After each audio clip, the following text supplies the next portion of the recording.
بالفتنة الشامية، يعني أكثر نزاعهم سيكون على الشام. هذه الفتنة الرابعة فتنة سماها الرسول فتنة الغربية، وسماها الصليم. الصليم يعني بمعنى التي تهلك الناس، تصطلم الناس. بالفتنة الشامية يعني أكثر نزاعهم سيكون على الشام، فسبب نزاعهم على الشام سميت بالفتنة الشامية، فتشملهم كلها. ولهذا ذكر في حديث الشام، لو تذكرون في الدرس الأول على فتنة الشام، يقول حتى تبلغ بقيع الغرقد. الفتنة الشامية أنها ستكون في الشام فلا تتناهى، يقول فلا تتناهى، تكون بالشام فتنة أولاها كلعب الصبيان، كلما قيل انقضت تمادت، فلا تتناهى حتى ينادي مناد من السماء ألا إن أميركم فلان فذلكم المهدي حقا. والرواية الأخرى فلا تتناهى حتى تبلغ بقيع الغرقد. بقيع الغرقد أين هو؟ المدينة، قبور أصحاب رسول الله، يعني ما تنتهي حتى تدخل المدينة المنورة. المدينة، لماذا ذكر المدينة المنورة بالذات، ما ذكر مكة وغيرها، بالذات المدينة؟ لأنه ذكر في صحيح مسلم أن المدينة تخرب، أشد المدن خرابا ستكون مدينة رسول الله صلى الله عليه وسلم. في هذه الفتنة أشدها خرابا ستكون المدينة. يقول عمران بيت المقدس خراب يثرب، وخراب يثرب قيام الملحمة، وقيام الملحمة فتح القسطنطينية، فتح القسطنطينية خروج الدجال، سلسلة مربوطة ببعضها. فلهذا هذه الفتنة ستدخل حتى تصل إلى مدينة رسول الله صلى الله عليه وسلم. حتى السعوديين تدخلوا في قضية الشام، وبدأت ثوروها بينما هي مذكورة في الأحاديث على أنها راجعة فوقكم، على أن نهايتها ستكون في ذلك.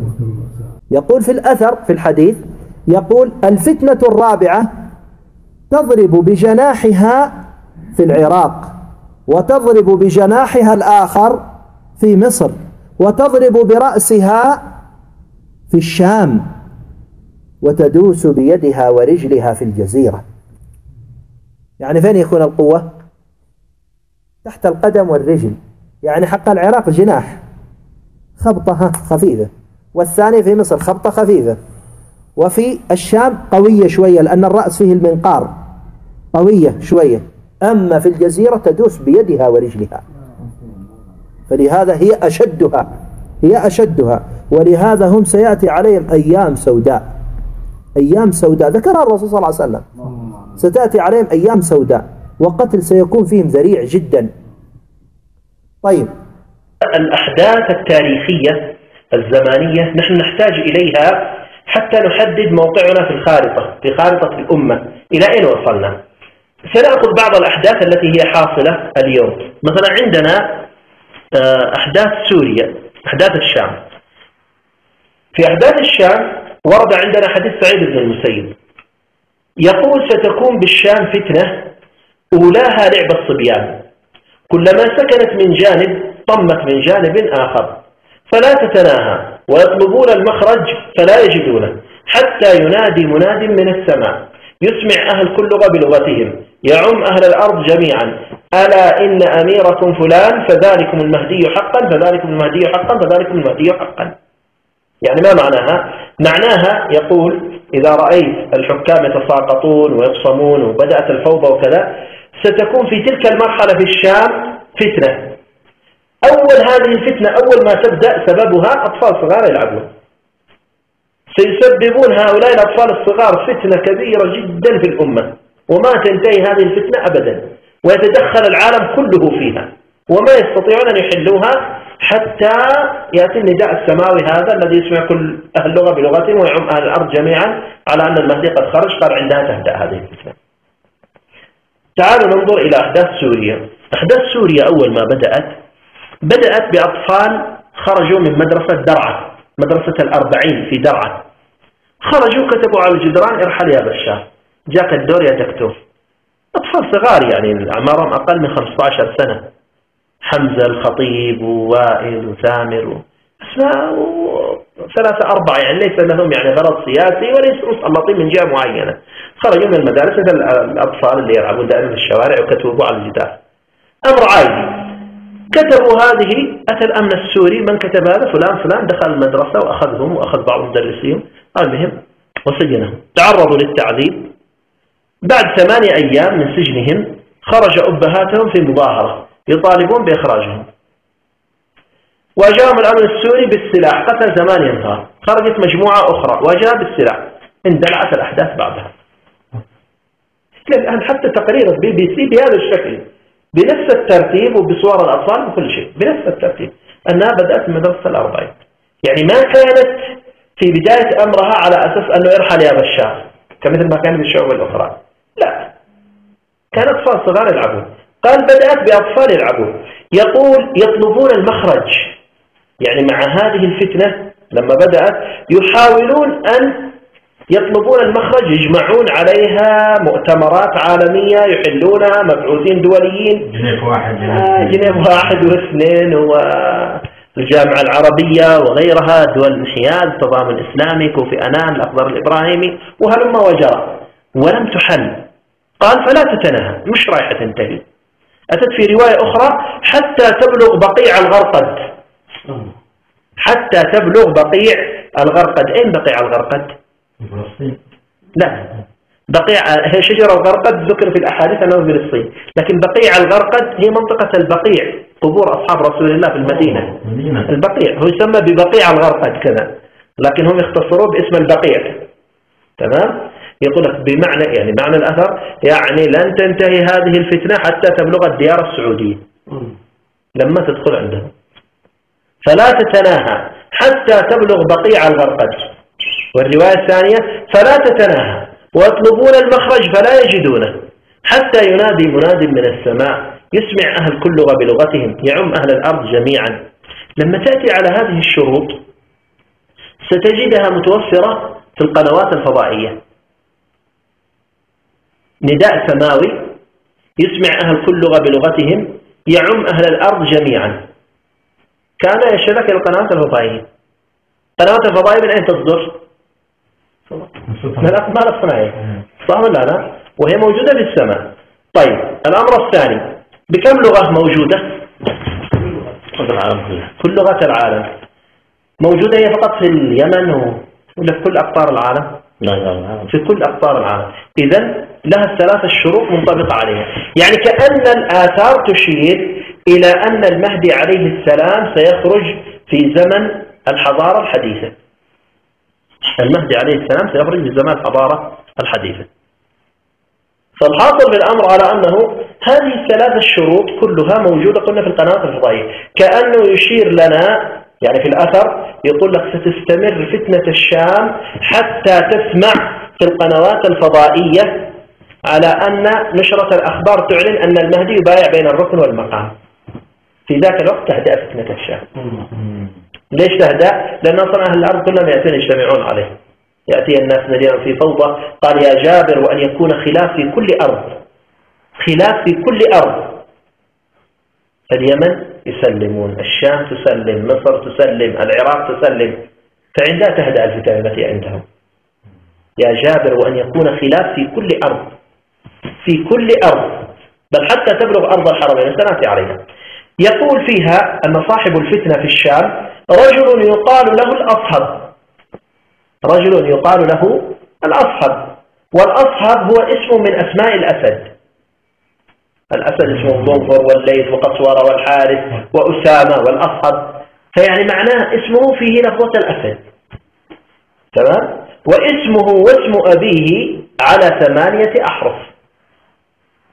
بشار حافظ 4، بشار وحافظ على 8 أحرف. قال عنه في الرواية يقول طويل العنق، مديد الجسم، أزرق العين، أصفر اللون، مصفح الرأس، جعد الشعر، مسترسل الذراعين والساعدين، يقتل الحرية ويقتل الأطفال والنساء ويطحنهم بالقدور وينشرهم بالمناشير. كأنك ترى هي نفسها القدر البرامي فجبته على غير الناس. واضح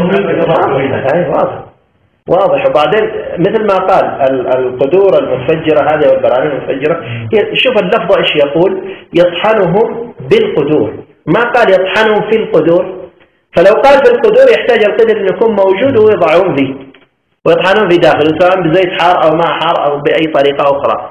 لكن لما يقول بالقدور يدل على أن القدر من فوق آتي. لفظ دقيق جدا، يطحنون بالقدور. قال يقتل الحرية، يقتل الحرية. ثورة ايش اسمها؟ ثورة الحرية، ثورة اسمها حقا ثورة الحرية. ولذا حتى هم ينادون يكتبون في أعلام حرية حرية، يكتبون في أعلامهم كذا.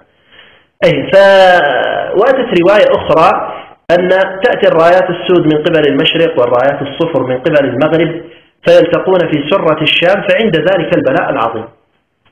أتت الرايات السود من المشرق وهي تنظيم القاعدة، وأتى الرايات الصفر وهي حزب الله، وهذا من لبنان وهذا من أفغانستان، والتقوا في وسط سوريا. حتى قال في كتاب كنز العمال فيلتقون في سرة الشام، قال وسرة الشام دمشق، دمشق العاصمة بالفعل، تكلم على العاصمة. قال فيلتقون فعند ذلك البلاء العظيم. وفي رواية فويل لأهل الشام من الجيش الهازم وويل لأهل الشام من الجيش المهزوم، يعني البلاء كله على الشعب، البلاء كله يقع على الشعب. تمام؟ فالحاصل بالأمر على أنه يشير كأن المهدي عليه السلام في هذه الحضارة الحديثة، وهذا حقيقة رد على بعض علماؤنا ومشايخنا الذين لم يتفقهوا فقه كامل في هذا الباب، يعني ضعيفين من ناحية التعامل مع أحاديث الفتن، في إهمال، إما إهمال متعمد أو مسيس أو أنه يعني الغفلة والخوف من هذا الباب. وإلا فالصحيح فيها على أن هذا الباب له فقه.